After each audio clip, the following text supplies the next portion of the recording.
읽겠습니다.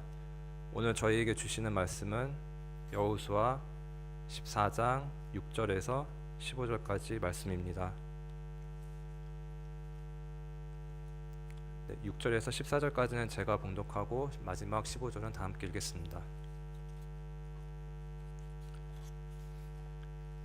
그때 유다 자손이 길갈에 있는 여호수아에게 나아오고 그니스 사람 여분네의 아들 갈렙이 여호수아에게 말하되 여호와께서 가데스 바네아에서 나와 당신에 대하여 하나님의 사람 모세에게 이르신 일을 당신이 아시는 바라. 내 나이 40세의 여호와의 종 모세가 가데스 바네아에서 나를 보내어 이 땅을 정탐하게 하였으므로 내가 성실한 마음으로 그에게 보고하였고 나와 함께 올라갔던 내 형제들은 백성의 간담을 높게 하였으나 나는 내 하나님 여호와께 충성하였으므로 그날에 모세가 맹세하여 이르되 네가 네 하나님 여호와께 충성하였은즉 네가 발로 밟는 땅은 영원히 너와 네 자손의 기업이 되리라 하였나이다. 이제 보소서, 여호와께서 이 말씀을 모세에게 이르신 때로부터 이스라엘이 광야에서 방황한 이 45년 동안을 여호와께서 말씀하신 대로 나를 생존하게 하셨나이다. 오늘 내가 85세로 돼 모세가 나를 보내던 날과 같이 오늘도 내가 여전히 강건하니 내 힘이 그때나 지금이나 같아서 싸움에나 출입에 감당할 수 있으니 그 날에 여호와께서 말씀하신 이 산지를 지금 내게 주소서. 당신도 그 날에 들으셨거니와 그곳에는 아낙 사람이 있고 그 성읍들은 크고 견고할지라도 여호와께서 나와 함께 하시면 내가 여호와께서 말씀하신 대로 그들을 쫓아내리이다 하니 여호수아가 여분네 아들 갈렙을 위하여 축복하고 헤브론을 그에게 그 주와 기업을 삼게 하매 헤브론이 그니스 사람 여분네 아들 갈렙의 기업이 되어 오늘까지 이르렀으니 이는 그가 이스라엘의 하나님 여호와를 온전히 쫓았음이라. 다 함께 읽겠습니다. 헤브론의 옛 이름은 기럇 아르바라. 아르바는 아낙 사람 가운데서 가장 큰 사람이었더라. 그리고 그 땅에 전쟁이 그쳤더라. 아멘.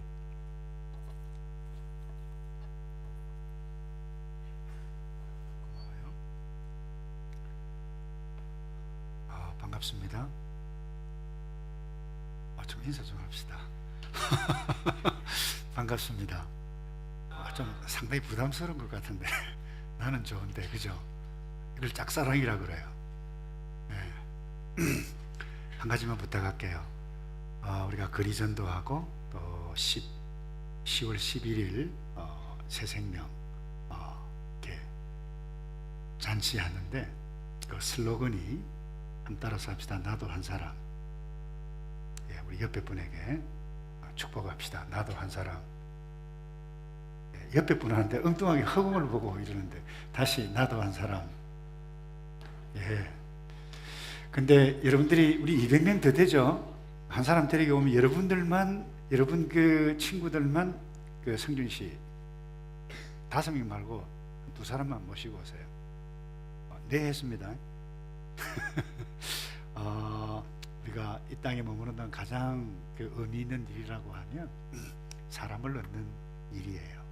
사람을 특별히 친구 얻는 일도 중요하지만 예수 그리스도 안에서 이 친구를 함께 세워가는 일들은 정말 복된 일인데, 이 일에 사실 여러분들은 우리 하누리 교회 그 일꾼들 전부 다 일꾼들이에요. 이렇게 보면 저 여기 사부 예배 와서 메시지를 전할 때마다 또 저 위에서 가끔 내가 쳐다볼 때마다 하나님 앞에 감사해요. 이들이 이 세상에만 나가면 못할 것 없겠다 이런 생각이 저는 드는데 여러분은 어때요? 여러분도 그렇죠? 네. 오늘 여호수아서를 통해서 여러분들이 인생 전체를 정말 멋지게 승리해가는 인생을 살려면 이 한 사람 꼭 기억했으면 좋겠어요. 갈렙인데 예수 그리스도를 믿는 사람이면 이 갈렙 하면 모르는 사람 없어요. 가데스 바네아 오늘 읽었습니다마는 다른 사람 다 못합니다. 우리 다 죽었습니다. 애굽으로 돌아갑시다. 그렇게 해서 그때에 뭐라고 했는가 하면 할 수 있습니다. 하나님께서 우리와 함께 해주시면 넉넉히 이길 수 있습니다. 믿음의 고백을 했고 긍정적인 사람이었고 백성들에게 희망을 주었던 사람인데 그래서 이 갈렙을 모르는 사람은 없어요. 근데 객관적으로 현실적으로 인간적으로 이 갈렙을 들여다보면 우울해야 할 필요 충분 요소를 다 가지고 있어요. 첫 번째, 이름이 별로예요. 이름이 뭐죠? 갈렙, 영어로는 케일렙. 맞나요? 발음이? 죄송해요, 발음을 내가 잘 못하는데 이 원래 히브리어의 의미는 개라고 하는 뜻입니다. 예. 근데 이 유대인 문화나 동양 한국 문화 개를 요즘은 뭐 애완견 좋아하지만 개 같은 놈, 죄송해요, 굉장히 기분 나쁜 이야기예요. 오죽하면 이 개와도 견주는 것도 싫어해요. 그래서 여러분 비유하는 것도 그래요. 어떤 분이 그런 썰렁한 이야기를 했어요. 개와 달리기 하는 것도 하면 안 된다. 개하고 달리기를 해서요 똑같이 들어온다. 어떤 거예요? 개 같은 사람이. 그 다음에 개가 먼저 빨리 들어갔다. 어떻게 돼요? 개보다 못한 사람, 개보다 못한 놈이 개보다 더 빨리 간다. 어떻게 해요? 개보다 더한 놈. 다 욕이에요. 그러니까 이런 이름을 가지고 있었는데 이 갈렙이 상당히 스트레스를 많이 받았어요. 이뿐만 아닙니다. 가데스 바네아에서 여호수아는 정탐꾼 그 동기인데, 동기는 계속해서 이리를 달려가고 총사령관, 이스라엘 총사령관인데 이 갈렙은 정탐꾼 와서 이야기한 그 이후로는 이름이 사라집니다. 오늘날 어제나 오늘이나 세상은 떡이 좋아하잖아요. 1등 좋아해요. 그런데 이런 인간적인 관점으로 이 갈렙 자기 자신을 딱 보면 이거 뭐야 내 인생 이러기가 쉽다는 거예요. 그런데 이 마지막 부분에 와서 이 여호수아서를 기록을 했는데 이 갈렙의 고백을 그대로 소개해가면서 하나님을 온전히 쫓았다라고 하는 것을 갈렙이 말한 그 자시의 언어로 지금 소개해 가고 있어요. 그래서 오늘 여러분들이 이 갈렙을 꼭 기억해가고 나도 갈렙의 인생처럼 남은 생에 살았으면 좋겠다라고 하는 것을 기억했으면 좋겠고, 이 메시지를 하나님께서 갈렙의 인생을 통해서 우리에게 주셔요. 그 첫 번째 메시지가 뭔가 하면 출신, 성분, 집안, 스펙, 여기에 구애받지 말라는 거예요. 따라서 합시다. 집안, 혈통, 스펙, 구애받지 말라는 거예요. 여러분 6절에 한번 볼까요? 그때 유다 자손이 길갈에 있는 여호수아에게 나오고 그니스 사람 여분네의 아들 갈렙이 여호수아에게 말하되, 여기 보면 여호수아가 갈렙에 대해서 소개를 하고 있는데 어떤 사람이라고 그랬나요?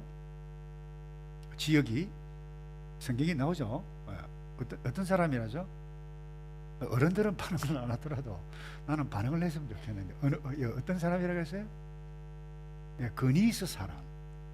학자들에 의하면 이 갈렙은 순수한 유대인이 아니다는 거예요.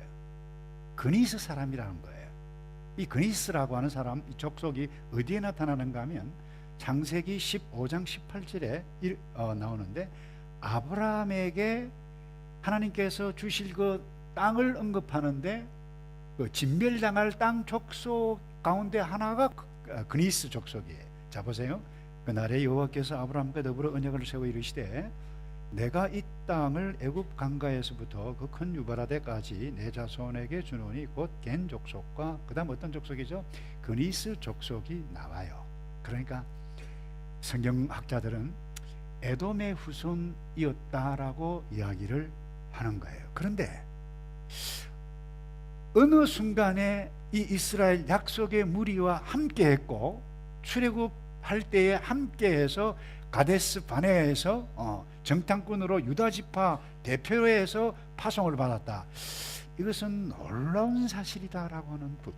그러니까 하나님을 믿는 온전한 믿음이 있는 사람이 아니라고 하면 이렇게 될 수가 없다라고 하는 부분. 근데 어떤 일부 학자는 아니다.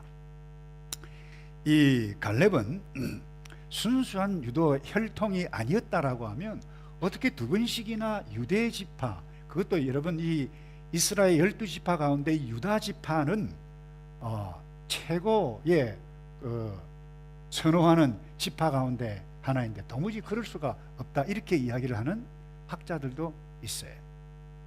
그래서 목사님은 그게 순수한 유대인이든 아니든 이것 중요하지 않다고 봅니다. 왜냐하면 중요한 것은, 따라서 합시다. 지금 하나님의 약속을 믿고 믿음으로 살아가는 사람, 이것이 가장 중요하다고 믿기 때문입니다. 성경은 이것을 가르칩니다.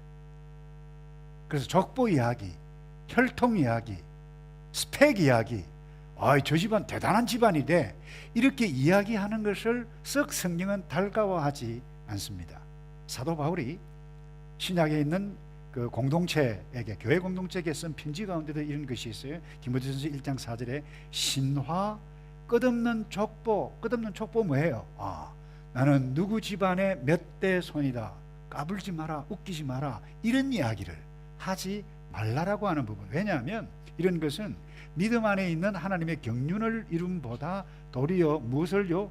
변론을 내는 것이기 때문에 족보 이야기하지 마라.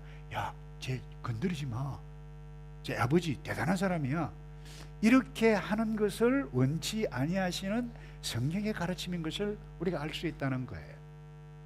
한국에 가면 극동방송국이라고 있어요. 그 목사님이 김정한 목사님인데 참 가난하게 살았지만 6.25 전쟁 때 미군을 만나가지고 그 쉽게 이야기하면 하우스보이예요. 심부름도 하고 뭐 이렇게 했는데 이 미군을 따라가지고 미국에 가서 공부를 하게 됐고, 거기에서 사모님을 만났는데 미국 사람을 만나서 결혼을 해서 국제 결혼을 했어요. 근데 그 아들이 김요셉 하고 차남 이름이 갑자기 생각이 안 나네. 두 사람인데 둘 다 목사님이세요. 근데 이 요셉 장남이 말이죠, 아기를 낳았는데 아들을 얻었어요.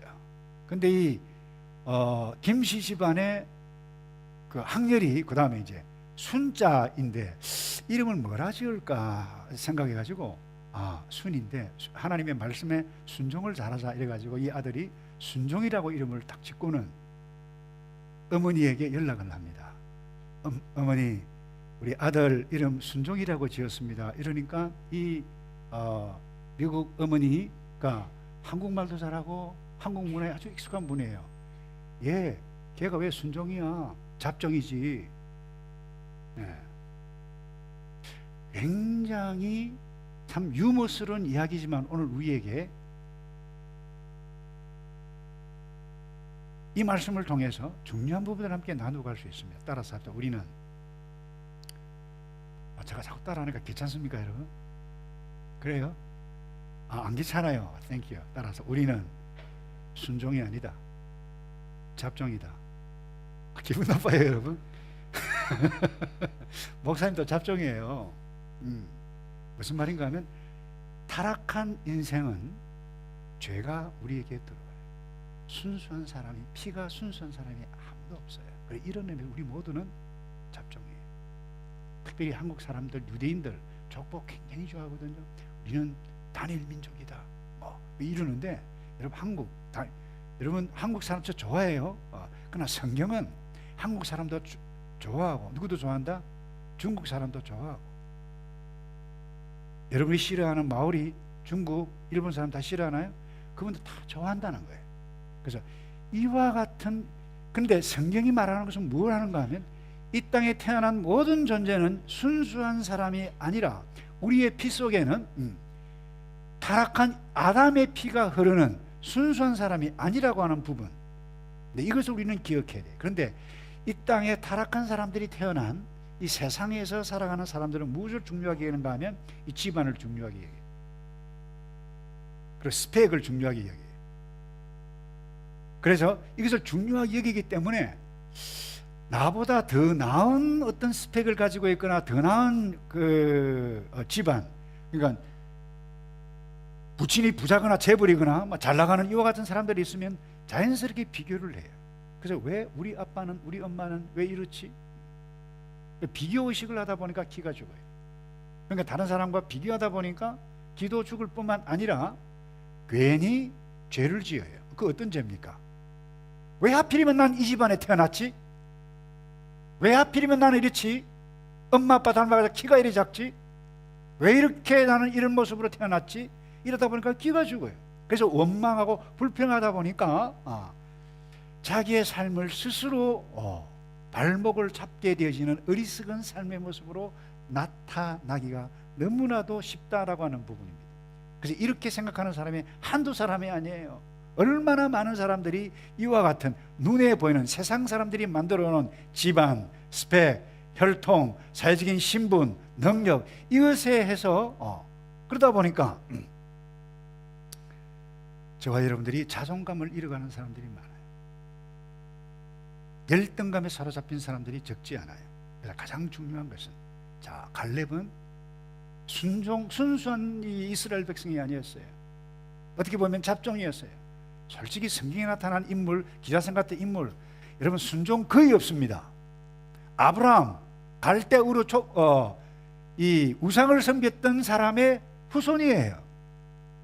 라합 보세요. 라합은 뭐예요? 기생이었어요. 저압이 형편없었어요. 그리고 하나님의 진노를 받아 죽어야 할 잡종이었어요.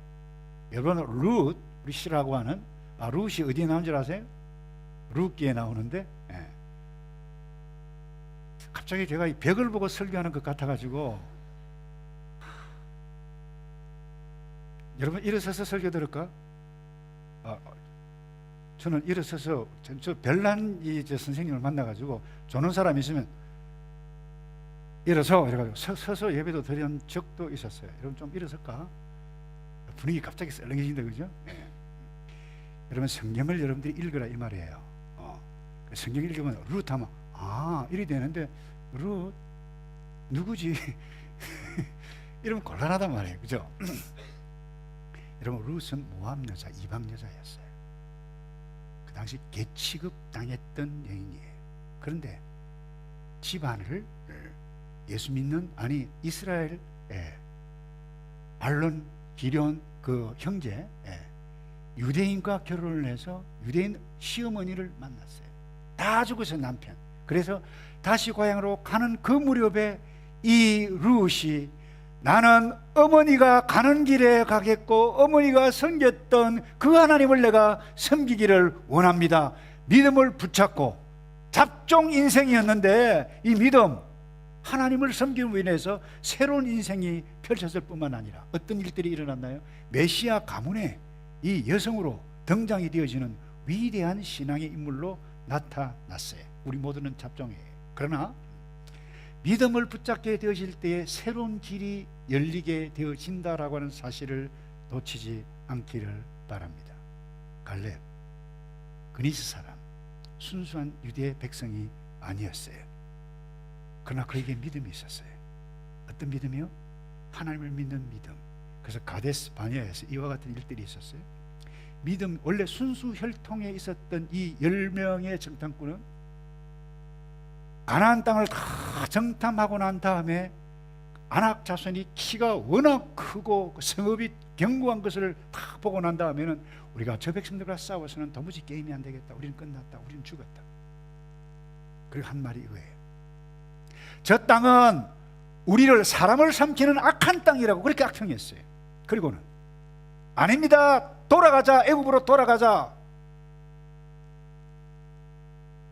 그 순간에 이 갈렙과 여호수아가 했던 고백이 이거예요. 아니요. 여호와 하나님이 함께 하시면 하나님께서 약속하신 이 땅을 반드시 우리가 차지할 수 있을 것이다. 그들은 우리의 먹이라 밥이라 그랬어요. 무엇으로요? 하나님께서 약속을 주셨는데 약속을 붙잡는 그 믿음으로 시작했기 때문에 어제 순수한 혈통이 아니었지만 이 갈렙은 오늘 이 인생의 85세 마지막 어떻게 보면 인생의 마무리 지음을 할 그 무렵에 이 여호수아로부터 인정받을 뿐만 아니라 오고 오는 인생의 후배들에게 이 갈렙의 스토리가 기억되게 해가는 아름다운 일들을 오늘 우리가 보고 있는 것입니다. 다음 이 갈렙을 통해서 우리에게 주시는 하나님의 메시지가 무엇입니까? 한번 따라서 할까요? 2인자로 살지 말라. 이라면 곤란하죠. 네. 따라서 합시다. 1인자로 살지 말라. 여러분, 세상은 1등 되기 원하지 2등 되기 원하지 않습니다. 왜 여러분들이 스펙을 갖추기를 원합니까? 이유는 딱 하나입니다. 내가 남보다 더 뜨기 위해서, 남보다 더 잘 나가서 인정받고 사랑받기 위해서 여러분들이 열심히 공부해가고 이 사회를 지배해가기 위해서, 영향력 끼치기 위해서 여러분들이 세상에 끊임없이 나는 올라가 1등으로 올라가기를 원할 것입니다. 그 자체가 잘못된 것은 아닙니다. 그럼 문제는 여기에 있습니다. 내가 아무리 노력을 하더라도 1등 될 수 없는 사람도 있고 1등 될 분위기가 아닌 때도 있고, 모든 인생이 다 1등 되어버리면 누가 2등하고 누가 3등하고 누가 꼴찌를 해요? 네, 여러분, 이 갈렙을 봐도 그래요. 제가 서두에 이야기했습니다마는 여호수아는 정탐꾼 동기였는데 총사령관, 애굽의 총사령관이 돼요. 어떻게 보면 인간적으로 보면 1인자라고 말할 수 있습니다. 그런데 가데스 바네아 사건 이후로 갈렙은 성경에 더 등장하지도 않습니다.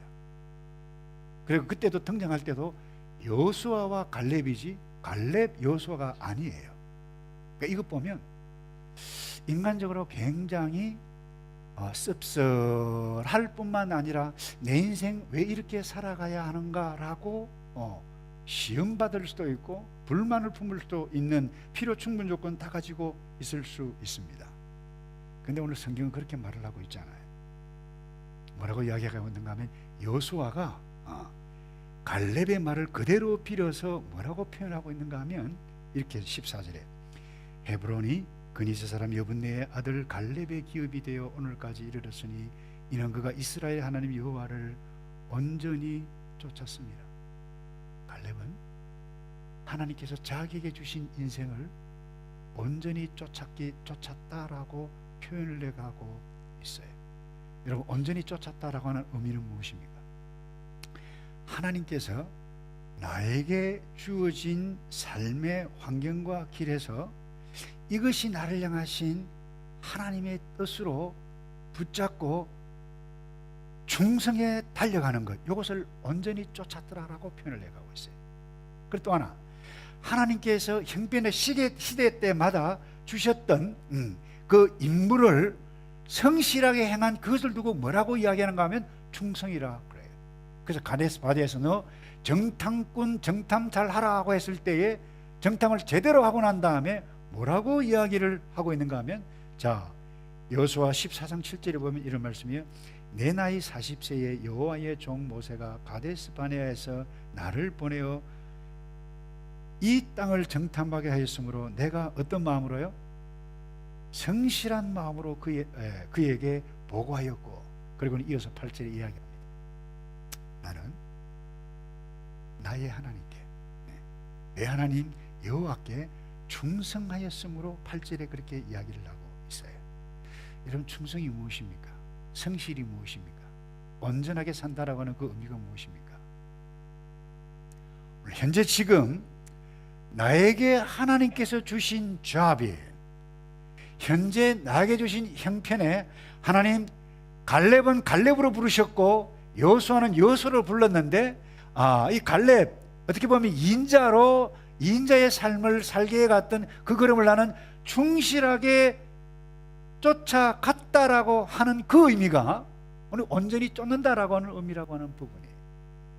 그래서 이런 의미에 있어서 이 갈렙은 대단한 사람이라고 저는 생각합니다. 어제나 오늘이나 이 세상은 내가 뜨기를 원하지, 내가 인정받고 내 혼자 사랑받기 원하지, 내가 좀 곁에 밀려가서 조연 역할, 주연 역할 하기 원하지, 조연 역할 하는 것 좋아하는 사람 별로 없어요. 그런데 이 갈렙은 하나님께서 여호수아 옆에 뒷전으로 물러나 있는 그와 같은 삶을 하나님께서 나에게 주신 뜻으로 알고 내가 온전히 그분을 쫓고 온전히 그분을 온전히 쫓은 이것을 성실한 마음으로 그리고 충성을 다했다라고 표현을 하고 있다라고 하는 것은 정말 괜찮은 사람이에요. 잘 모르겠어요. 여러분 특별히 그런 거 있을 거예요.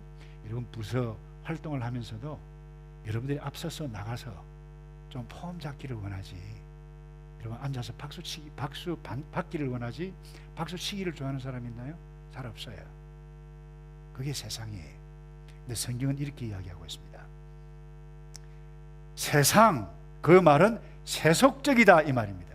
근데 세속적이라는 말, 세상의 특징이 무엇인가 하면 다른 거 없어요. 내가 1등 되는 사회가 세상입니다. 내가 쓰임받고 나 혼자 모든 것을 독차지하는 것이 세상이고 세속이에요. 그래서 내가 1인자 되기를 원하는 그것 뭐예요? 그게 세상이에요. 그 여러분들이 교회만 나가면 세상이잖아요. 모든 그래요. 장사를 하더라도 내가 1등, 공부를 하더라도 1등, 회사를 들어가도 가장 좋은 회사를 들어가는 것이 이 세상이에요. 그래서 1등 하면 박수 치고요, 2등 하면 에이 조금만 더 하지, 이런 비교 문화를 만드는 것이 세상이라는 거예요. 그게 세속이라는 거예요. 그래서 여러분들이 내가 세속적이다라고 할 때는 내가 뜨기를 원한다라고 하면 내가 세상적으로 세상을 바라보고 있구나, 이렇게 생각하면 틀림이 없습니다. 그런데 여러분, 하나님은 1등 되기를 원치 않습니다. 왜냐하면 하나님은 이 세상의 모든 인생은 1등 되는 순간 불행하기 때문에. 왜냐하면 이 세상에 온 우주 만물의 1등은 단 한 분밖에 없어요.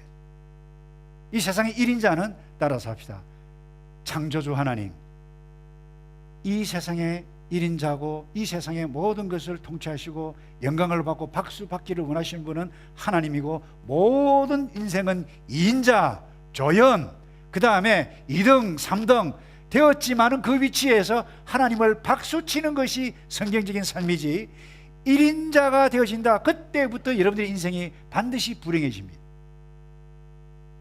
아담이 왜 타락한 줄 알았어요?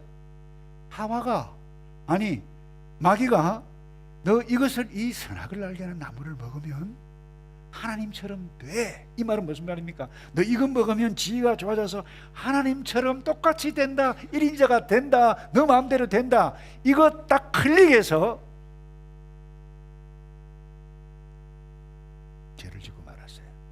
그때 뭐예요? 그때부터 그 이후부터 세속적이다, 세상적이다. 그래서 야고보 선생님은 이와 같은, 내가 1등 되기를 원하고 다른 사람보다 인정받는 걸 좋아하고 집에 가서 오늘 너무 기분 좋다, 잘했다 하더라, 박수 받고, 여기에 좋은 것에 막 길들여 있으면 이것을 뭐랍니까? 세상적이다, 정욕적이다, 더 겁나는 말씀하셨어요. 따라서 합시다. 마귀적이다. 그래서 이 세상 사람들이 부추기는 삶 가운데 여러분들이 한복판에 들어가게 되어지면 마귀적으로밖에 살 수밖에 없다라고 하는 부분이에요. 그래서 제가 오늘 이 말씀을 통해서 말씀드리고 보면 정말 여러분 받아들이기 힘든 말일 거예요. 1인자로 살아서는 안 된다라고 하는 부분이에요. 2인자가 되어져야 한다는 거예요. 여러분들 왜 싸움해요? 왜 갈등해요? 왜 시기하고 질투하나요? 1인자 되기 위해서 그러잖아요. 저 친구는 평상시에 별론데 말이죠, 갑자기 뭐 하나 딱 잘못해가지고 직장 하나 딱 잘 잡았는데 막 확 한다, 그러면 막 배가 아파요. 욕하고 말이 돌아서서. 그럼 불행한 거예요. 이 세상에 교회 모든 안팎에는 이런 부분 때문에 싸움이 일어나요. 집에서도 마찬가지예요. 제가 여러분들이 좀 나누기는 좀 얘가 좀 그렇긴 한데, 그럼 과거에 목사님이 잘 알기는 여러분들이 부모님들이 이 세컨드, 서드 바람을 많이 피웠어요. 남자들이. 한번 생각해 보세요. 결혼을 했어요. 결혼을 했는데 첫째 아내예요.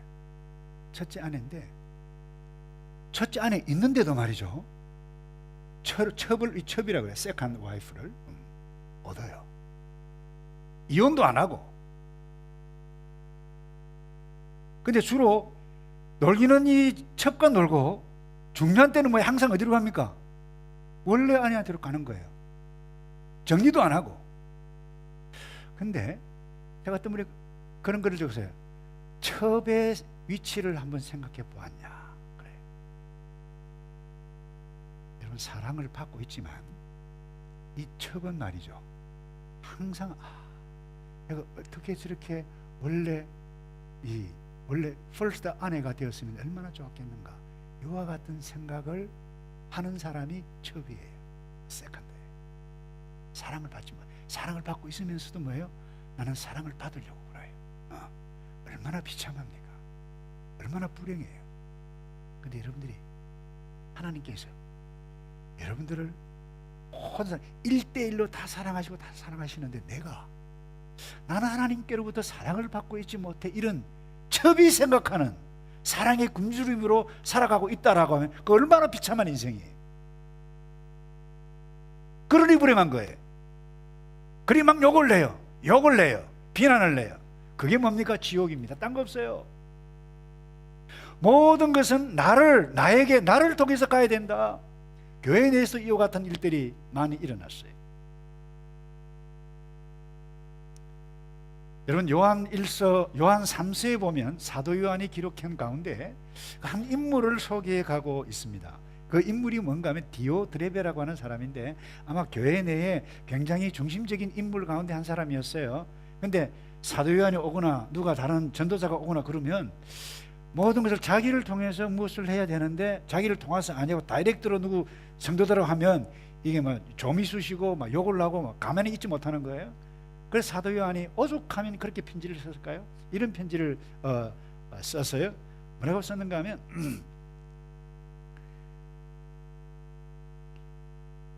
어뜸되기를 좋아하는 디오드레베가 우리를 접대하지 아니하니. 어뜸되기를 좋아했다는 거예요. 1등되기를 좋아했다는 거예요. 자기 혼자만 사랑받기 원했다는 거예요. 자기 혼자만 존경받기를 원했다는 거예요. 그러니까 사도요한에 딱 오니까 사람들이 사도요한 하니까 시샘이 생기는 거예요. 그러니까 뭐라고 이야기했는가 하면 이 디오드레베가 악한 말로 우리를 망령되이 편론하고도 막 욕하는 거예요. 유언비어를 남기는 거예요. 모자라 접대하고자 하는 형제들을 교회에서 내어 쫓는도다. 나를 통해서 아니하면 막 이야기, 저 사람 이상한 사람 바보 만들어 버려요. 그 일을 누가 했다는 거예요? 디오드레베가 했다는 거예요. 이와 같은 일들이 어디에서 일어났어요? 교회 안에서. 어디에서 일어났어요? 마하나임 안에서 일어날 수 있음을 어제 사도 요한이 경고했다라고 하는 부분이에요. 아니, 집 안에서도 마찬가지예요. 나 혼자 사랑받기 원하면 형제, 오빠, 동생, 언니 막 욕해요. 동생을 욕하고 언니를 욕하고. 이러니 뭐예요? 성경이 뭐라고 되어 있는가 하면, 그래서 사도 요한이 경고를 합니다. 사랑하는 자여, 악한 것을 본받지 말고 선한 것을 본받으라. 선을 행하는 자는 하나님께 속하고, 따라서 합시다. 선을 행하는 자는 하나님께 속하고 악을 행하는 자는 하나님을 배웁지 못하였느니라. 이 무슨 이야기예요? 내가 1등 되기 위하고 내 혼자만 사랑받기 원하고 독차지하기를 원하는데 다른 사람이 사랑받고 존경을 받으면 어떤 일이 일어납니까? 막 시기하고 미워하고 질투하고 그 사람 욕하고 생각하면 막 믿고 밥맛도 없고 막 그런 거예요. 그 지옥이지 뭐예요, 여러분. 이런 의미에 있어서 여러분들 이 세상에서 1등 되기만 원한다. 여러분, 지옥과 같은 똑같은 삶을 살 수밖에 없다는 거예요. 그 어른이든 젊은이든 관계없어요. 성경이 우리에게 말씀해 가고 있어요. 그래서 나 혼자 사랑 독차지하려면 반드시 불행하다. 따라서 합시다. 나 혼자 사랑 독차지하려면 반드시 불행하다. 자, 내가 1등 되기만 원하면 반드시 불행하다. 그래서 여러분, 두 번째 메시지는 여러분 2인자로 사세요. 이 세상에 1인자는 아무도 없어야 됩니다. 2인자가 있어야 한다면 꼭 한 번 예수 그리스도, 우리를 지으신 하나님,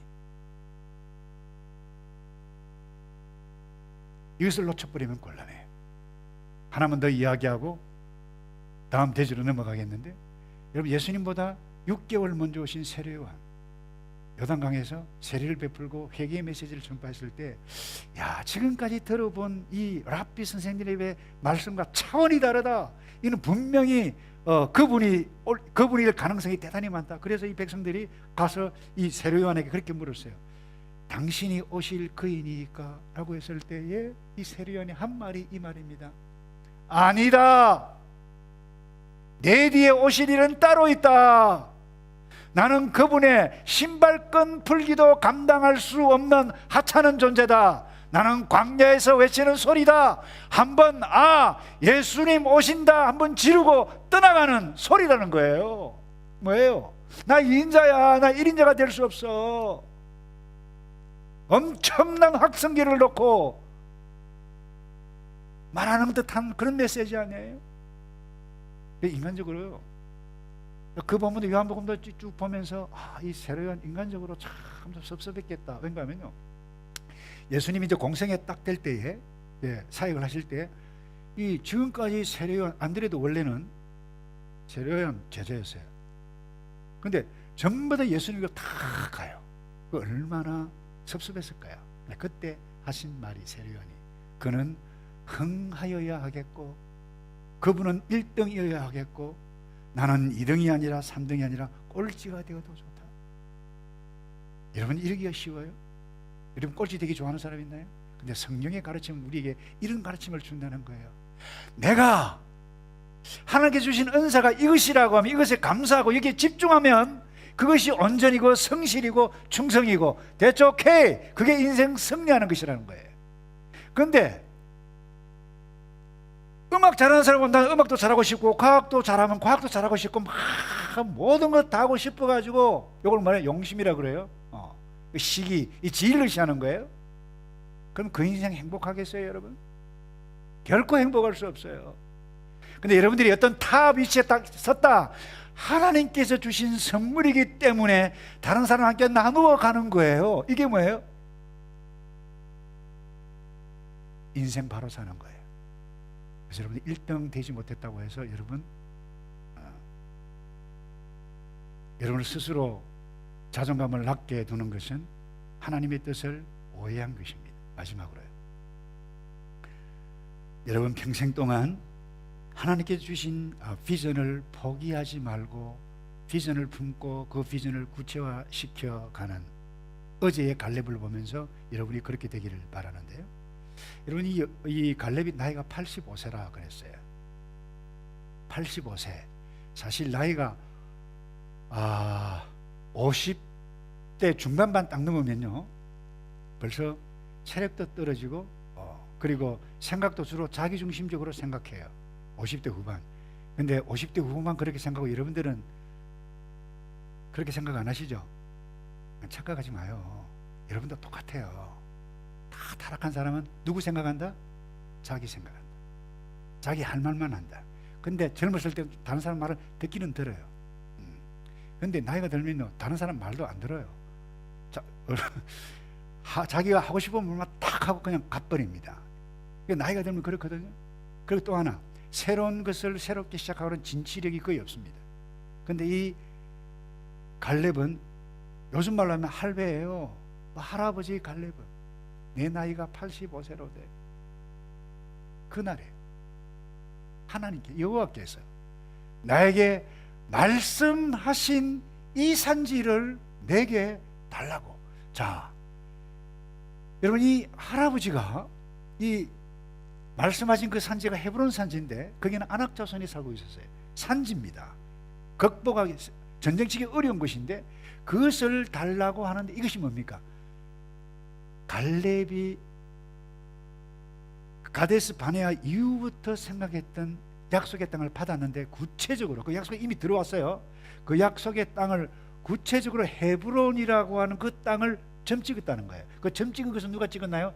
갈렙이 찍었어요. 그러니까 갈렙이 하나님의 큰 비전 안에서 비전을 구체적으로 세웠는데 그것이 갈렙의 꿈이었다는 거예요.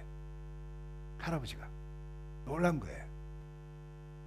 근데 여러분, 사람은 꿈이 없으면 이 땅에서 온전히 살아갈 수가 없을 뿐만 아니라 아무렇게나 살아가요. 근데 흔히 이 세상 사람들은 이 꿈을 비전이라고 하는 단어를 씁니다. 근데 세상 사람들은 비전 그러는데 그 비전은 거의 개인적인 야망이나 꿈의 카테고리 안에서 벗어나지 못합니다. 개인의 꿈. 근데 성경에서 말하는 비전이라고 하는 것은 무엇인가 하면 반드시 이것과 관계해서 이것이 무엇인지, 여러분 잠언 29장 18절에 이렇게 말씀하십니다. 거기 보면 이런 말씀이 있어요. 묵시가 없으면 백성이 방자히 행하거니와 율법을 지키는 자는 복이 있느니라. 여기 묵시라고 하는 것은 하나님의 계시를 이야기합니다.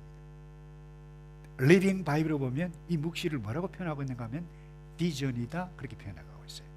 그러니까 적어도 우리가 비전을 품고 비전 가운데 나의 비전과 관계된 작은 꿈을 이루기 원하려면 반드시 무엇과 관계에 있어야 된다고요?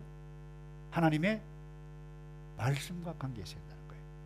그래서 갈렙이 어제 하나님의 이 약속의 말씀을 붙잡고 구체화시킨 그의 비전, 그의 꿈이 뭔가 하면 헤브론 산지예요. 남들이 가기 싫어하는 거예요. 정복하기 힘들었어요. 그런데 갔어요. 아니 거기서 품었어요. 나이가 85세인데.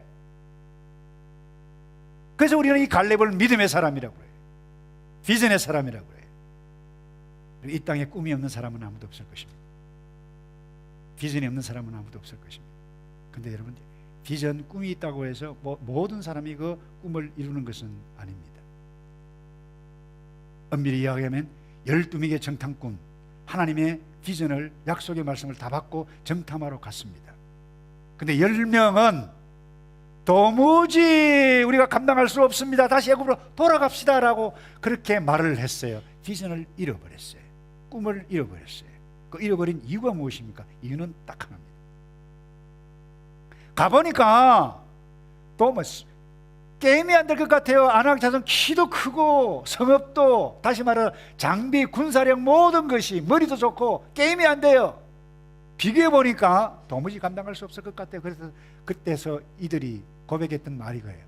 우리가 그들과 견주업을 비교해 볼 때 우리는 메뚜기와 같도다 그랬어요. 그들은 꿈을 잃어버렸어요. 꿈을 잃은 사람은 망하고 맙니다. 가나안 땅 밟지 못했습니다. 여러분, 이 땅에 여러분 꿈이 없는 사람 있나요? 근데 왜 이루지 못합니까? 현실 때문입니다. 상황 때문입니다. 보니까 내가 상대할 저 아낙 자손은 너무 커서 안 되겠다, 믿음을, 비전을 상실하면 주저앉게 되어지는 것입니다. 그래서 비전이 있어도 모든 사람이 비전을 이루어가는 것은 아닙니다. 그때 이 갈렙이 뭘 한 줄 아세요? 조금 전에도 이야기했잖아요. 여호와께서 우리와 함께 하시면 우리는 능히 올라가서 취하리라, 할 수 있으리라. 그들은 우리의 먹이라, 그들은 우리의 밥이라 그랬어요. 그들의 보호자는 떠났다.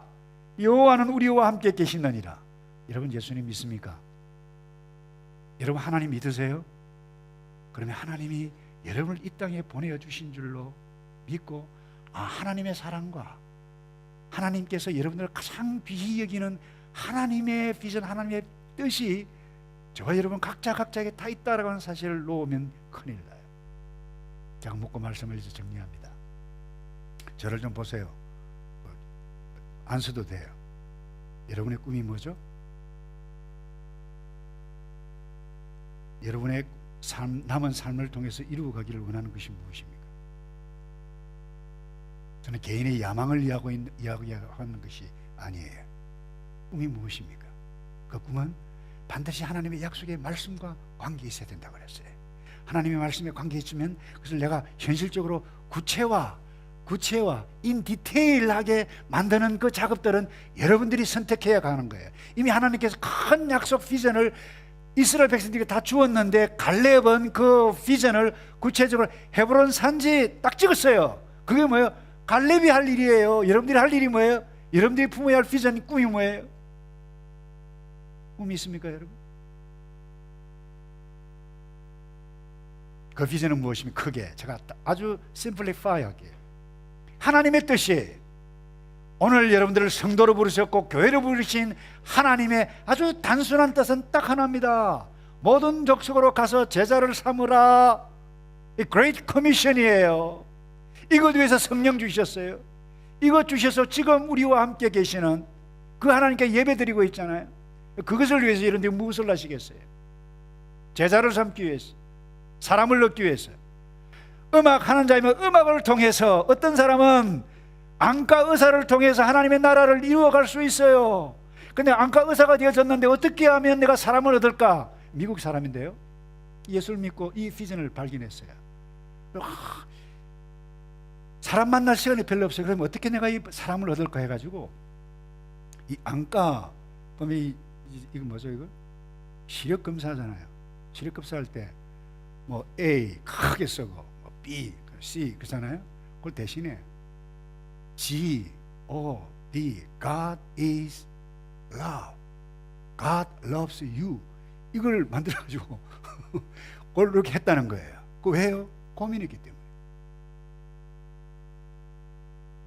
여러분들이 의사가 되든 선생님이 되든 요리사가 되든 그 무엇이 되어지든 이 엄청난 비전을 구체적으로 현실화 아주 구체화 인 디테일하게 꿈은 여러분들이 만들어 가야 하는 거예요. 슬라이드를 하나 올려주실래요? PPT. Are you sleepy? 이제 나오네. 예. 이게 스티븐 리치라고 하는 사람이에요.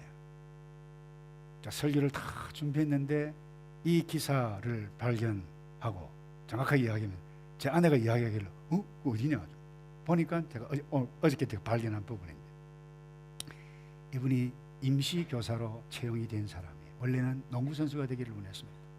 근데 몸이 아팠어요. 엄마가 선생님이에요. 그때 임시교사. 그 지역이 어느 지역인가 하면 뉴욕 근처에 있는 사우스 블롱크스라고 하는 가장 못 사는 동네, 문제가 많은 동네, 그 동네에 교사로 딱 갔는데 이미 있는 선생님들도 그 학교 학생들 다 포기했어요.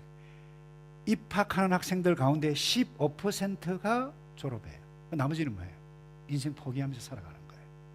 내가 이 아이들을 어떻게 할 것인가? 감당할 재간이 없었어요. 고민하고 있는데 어느 날 수업을 하고 딱 들어가는데 반에서 패싸움이 막 일어나려고 분위기를 막 하고 있는데 분위기가 심상치 않거든요. 그래서 이 경찰에 신고를 해야 이 사태를 수습하겠다 싶어서 전화를 딱 하려고 하는데 갑자기 학생 한 명이 그 신문에 의하면 뭐 라디에이터라고 그러는데 그건 뭔가 잘 모르겠어요. 거기에서 무엇을 확 잡아 당겼는데 그 안에서 뭐가 나는가 하면 수선화가 나왔어요. 꽃. 그러니까 갑자기 분위기가 설렁인 거예요. 꽃을 딱 집어서 이거 우리 엄마 갖다 줘야 되겠다. 어떤 아이는 이거 우리 여자친구 갖다 줘야 되겠다. 이러면서 분위기가 패싸움이 정리가 되어졌어요. 그리고는 그 순간에 이 선생님이 이 스티븐 리처가 그렇게 표현했어요. 우주적인 경험을 내가 했다. 꽃 한 송이인데 사람의 마음을 흔들어 놓고 분위기를 반전시키고 이 악한 분위기에서 회복되어지는 것을 경험했다. 그리고는 식물에 대해서 그야말로 식물의 힘을 발견하게 되신 거예요. 그래서 교실에 무엇을 키우는가 하면 식물을 키우는 거예요. 저거 배추 식물 맞죠? 동물 아니죠? 예. 저는 그러시면서 키우게 하는 거예요. 그래서 물을 주고 키우게 했는데 어느 날 자기들이 잘 돌보지 않으니까 이 식물들이 죽잖아요. 그러면서 중요한 메시지를 발견합니다. 내가 이 식물조차도 돌아보지 아니하면 식물도 죽는구나. 내가 이 환경을 돌아보아 주지 않으면 환경이 죽어가는구나. 그러면서 돌봄의 원리를 발견하고 나라고 하는 인생 자체도 물을 주고 돌보지 아니하면 망하는구나. 이와 같은. 그래서요 이 선생님 지금까지도 도마도를 그리고 교실 안에 그와 같은 것들을 그래서 녹색 식물의 힘이라고 하는 책을 썼어요. 작은 한 선생님 하나의 작은 꿈 어떻게 하면 이 아이를 살려볼까? 이 아이들을 여러분 제임스 답슨이라고 하는 사람 여러분 아시나요? Focus on the Family라고 하는 이 단체를 세우고 무브먼트를 가정을 회복해가고 있는 사람인데요. 미국 사회를 바라보면서 가정이 부부가 이혼을 합니다. 점점점 이혼율이 높아져요. 그리고는 그 자녀들이 그 이혼한 싱글맘 밑에서 자라가고 있는 자녀들의 그 아픔을 보고 이 고통을 보고 이 어떻게 하면 이 가정을 세워갈 것인가. 그래서 세운 것이 가정회복운동이에요. Focus on the Family. 그래서 지금도 라디오 채널만 전 세계에 미국에 1600개. 이거 뉴질랜드도 몇 년 전에도 제가 들었어요. 제임스 답슨 방송하는 것을 회복해 가고 있어요. 뿐만 아닙니다. 여러분, 마틴 루터 킹, 그건 흑인이었어요. 혈통이 좋지 않았어요. 가난했어요. 괄시받았어요. 미국 사람한테 부당하게 취급당하는 것을 보았어요. 그때 꿈을 꾸었어요. 나는 하나의 꿈이 있습니다.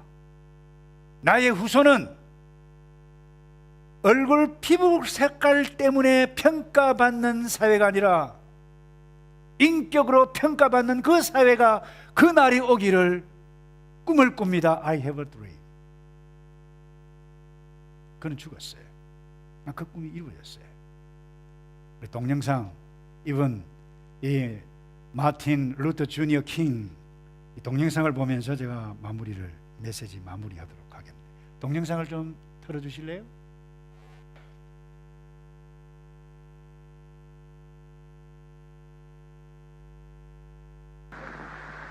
I have a dream that one day this nation will rise up, live out the true meaning of its creed.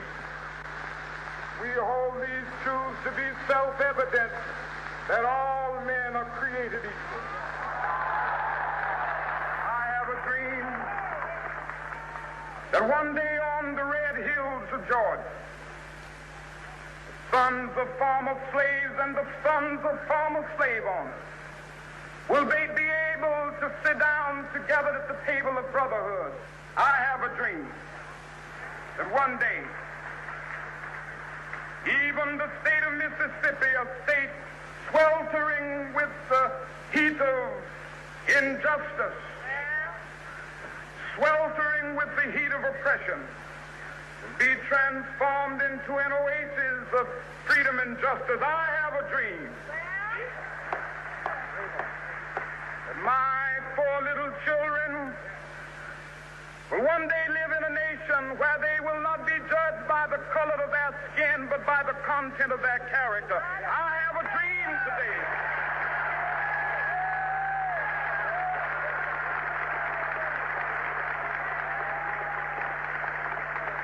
I have a dream that one day, down in Alabama, with its vicious racists, with its governor having his lips dripping with the words of interposition and nullification. One day right there in Alabama, little black boys and black girls will be able to join hands with little white boys and white girls as sisters and brothers. I have a dream today. My country tears of thee. Sweet land of liberty of thee I sing. Land where my fathers died, land of the pilgrim's pride. From every mountainside, let freedom ring, and if America is to be a great nation, this must become true. So let freedom ring from the prodigious hilltops of New Hampshire. Let freedom ring from the mighty mountains of New York. Let freedom ring from the heightening Alleghanies of Pennsylvania. Let freedom ring from the snow-capped Rockies of Colorado.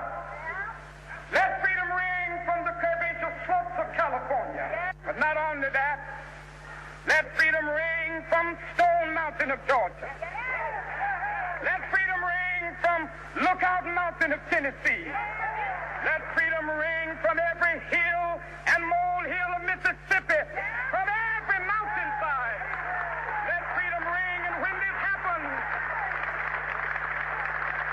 when we allow freedom ring, when we let it ring from every village and every hamlet, from every state and every city, we will be able to speed up that day when all of God's children, black men and white men, Jews and Gentiles, Protestants and Catholics, will be able to join hands and sing in the words of the old Negro spiritual, free at last, free at last, thank God Almighty, we are free at last.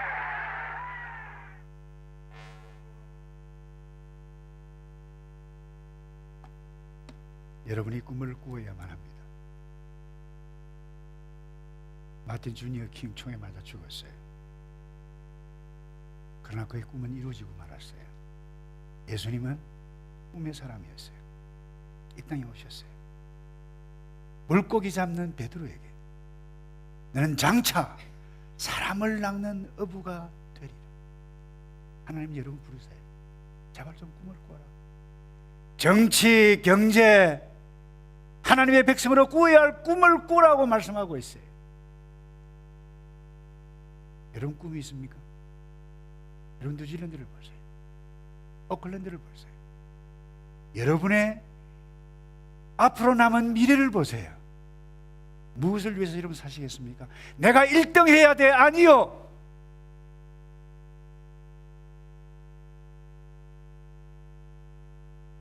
나의 집안이 이 세상에 가장 좋은 집안으로 살겠다? 아니요.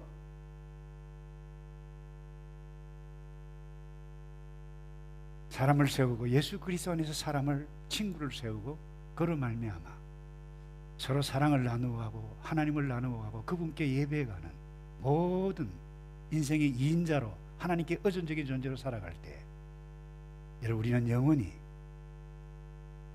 하나님의 나라 안에서 복된 삶을 누리게 될 줄로 믿습니다. 다 같이 기도하겠습니다.